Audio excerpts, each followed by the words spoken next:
গুড়ি গুড়ি বৃষ্টি পড়ছে। আহা, অফিসের চিলেকোঠায় আছি। বৃষ্টিতে ভিজতে আমার খুবই মজা লাগে।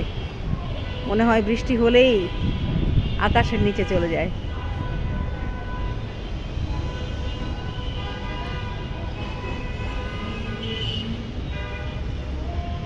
আহা,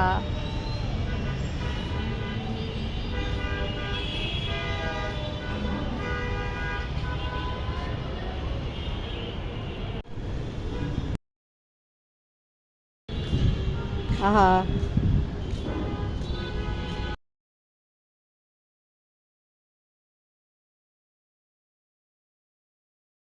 বাহ, মেঘ দেখেই শান্তি লাগছে।